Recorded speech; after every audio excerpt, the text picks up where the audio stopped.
So good to be here. Hello, ladies and gentlemen, friends and family. My name is Grace Dove. I'm from Seskin, Canham Lake, in the unceded territory of Secwepemcúlecw, near 100 Mile House, BC. Thank you.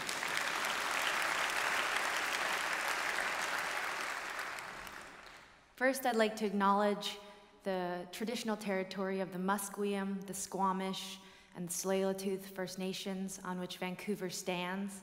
May today's platform support their sovereignty. I'm truly honored to be here.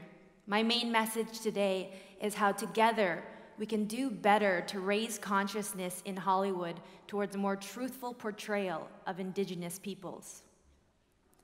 I believe acting as a form of truth-telling is a powerful tool in educating people on the issues that we face today. It is so important for the original people and our allies to change Hollywood's portrayal of us. In over 4,000 films, Hollywood has projected the image of Indigenous peoples. First, as heroes in the silent film era of the 1920s, then as savage enemies in classic westerns of the 40s and 50s, like They Died with Their Boots On and Stagecoach. Directors like John Ford and actors like John Wayne created and profited from these negative stereotypes. Successful movies in the 70s like Little Big Man and One Flew Over the Cuckoo's Nest helped to change the negative image of Native people. Not until films like Smoke Signals, Hey Victor, Powwow Highway, and Thunderheart in the 1990s did Native people in films have fully developed, authentic characters. Growing up in northern BC and going through a primarily white public school system, I hid my Native identity for fear of being hurt for who I was. Even as a child, I knew that it wasn't safe to be an Indian. And now, over 20 years later, I'm understanding just how deep these traumas go. It was safer for me to blend into white culture than to express my Native identity. Working as a teenager within the city, I faced daily interactions with white privilege and racism, commenting on my ethnicity, "You're too pretty to be Native."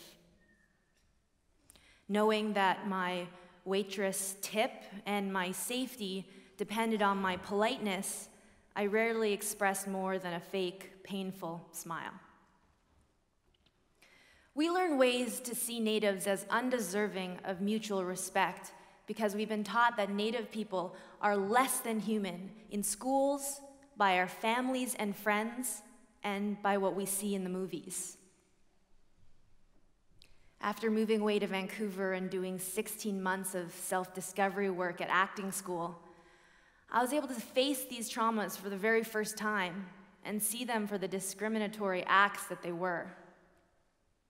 I began to understand how negative stereotypes in the media are affecting Indigenous peoples daily by legitimizing violence and racism towards us, and just how normalized it had become. To my survival, I met other culturally grounded Indigenous artists in the Vancouver area, and this community encouraged my self-growth and reclamation of identity through our traditional ways of being. When I was a little girl and I visited Hollywood for the very first time, I went to the Chinese theater and I put my hands in the prints of actresses before me. My dad said, "Get comfortable, you'll be here one day." Right then, a dream emerged. A decade later, in 2015, I walked the red carpet with Leonardo DiCaprio and Tom Hardy at the premiere of The Revenant. This, of course, was in front of the Chinese theater. Thank you. Dreams do come true. When we filmed The Revenant in Ushuaia, Argentina, the very tip of South America, the end of the world, I was encouraged by my dad to keep a journal. Here's an entry from August 21st, 2015. Amazing! I can't get over the past few days. Everything hurts in such a good way. Leo, our movie son, and I shot a bunch of different scenes. Looking into Leo's eyes, he was so relaxed and handsome, I could barely keep eye contact without blushing. Then into the afternoon, we hung from a harness 4 feet off the ground. It was intensely physical work. My whole body is aching. We filmed a scene where I get shot. I was so challenged with the blocking. I had to fall naturally, yet landing exactly on my spot with my face towards the camera. I had a squib hooked up, so I was waiting for someone on the other end of the controller to press it, to shock me, to fall, to bite a blood capsule, and then to try and die. Yeah. Each take, they relight the pyro, and I know that there's only so much fuel. The sun was going down, and the golden hour was slipping away. We were losing the light. After 3 takes, I felt like I was failing to meet the director's expectations. It was a crazy amount to do with no practice and hundreds of cast and crew all watching. Once again, the flames were burning my village. Director Alejandro Inarritu shouts, "I need you to do better." Yikes. I imagined those flames as my dreams and my future. Somehow, by Alejandro directing me to do better, I was able to do better. Now let's fast forward 2 really tough years. Rejection after rejection, more auditions than I'd like to admit. I wasn't booking any roles. After The Revenant, I made the decision to cut my hair to avoid the stereotypes that are holding my people back in the industry. Looking back, I realized that this decision to cut my hair had the opposite effect that I sought. Without my long, dark braids, I no longer fit Hollywood's image of the Native woman. Once again, my identity was in jeopardy. Conform to the stereotypical image of Native people, or take control of my own identity and representation. With only $14 left in the bank, I booked a starring role on the Netflix thriller How It Ends, alongside Academy Award-winning actor Forrest Whitaker and Theo James. Thank you.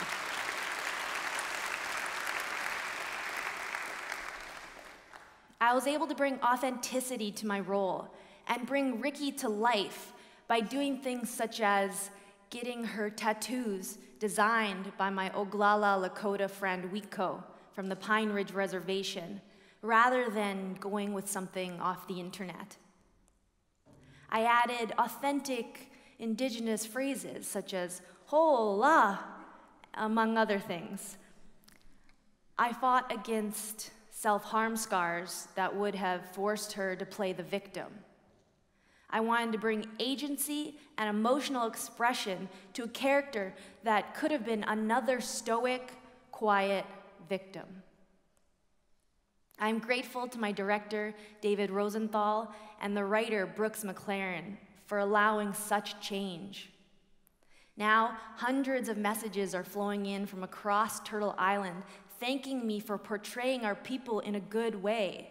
This is how it begins. In closing, I invite you to be an ally, to educate yourself and learn the true history of what happened in Canada and why the theft of our lands, our language, and our culture is still affecting us today.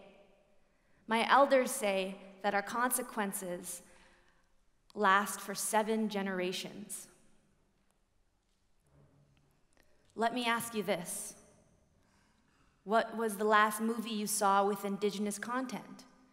Did you see Wind River, Indian Horse, or Rabbit Proof Fence? How did you feel watching a film with Indigenous people as the main characters? Did it challenge you? Did it make you feel uncomfortable? We need to move past Hollywood's portrayal of the Indian as a thing of the past and see Native people for who we are today. Hollywood has the ability to do just that. Watch the movie Real Injun, which illustrates the different issues that we are facing in the movies today. Support First Nations actors, filmmakers, artists. When we are in control of our own representation, when we tell our own stories, and when we, Indigenous people, portray ourselves and not people playing redface or actors claiming that their great-great-grandma was a Cherokee princess, we are not only challenging stereotypes, but we are empowering ourselves in a form of truth-telling that is liberating me from the harms of colonialism. Finally, I'd like to leave you with a speech from Chief Dan George of the Tsleil-Waututh Nation, spoken at Canada's Centennial in 1967. I admire Chief Dan George because he is a role model for Indigenous peoples in film and broke a lot of the stereotypes that had come before him.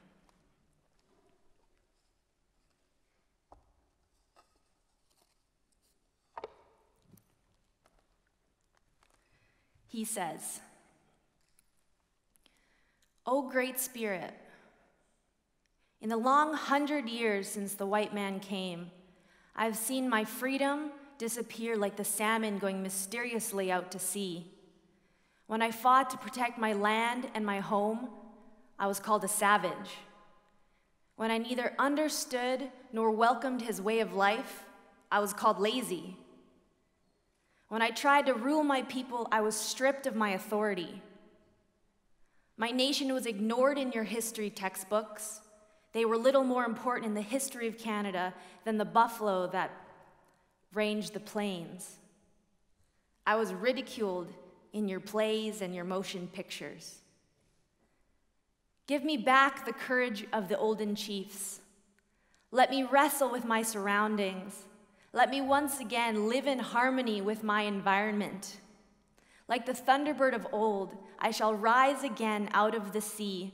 I shall grab the instruments of education and technology. With these new tools, I shall build my race into the proudest segment of society.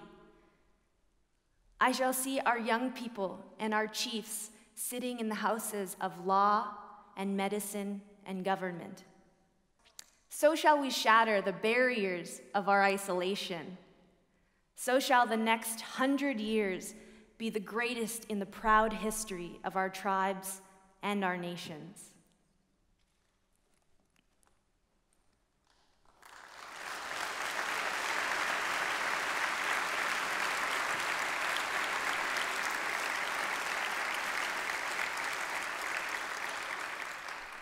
After 100 years of cinema defining Native people's image to the world, our current generation of Indigenous filmmakers are ready to apply the tools of education and technology to create authentic, beautiful, and healing films.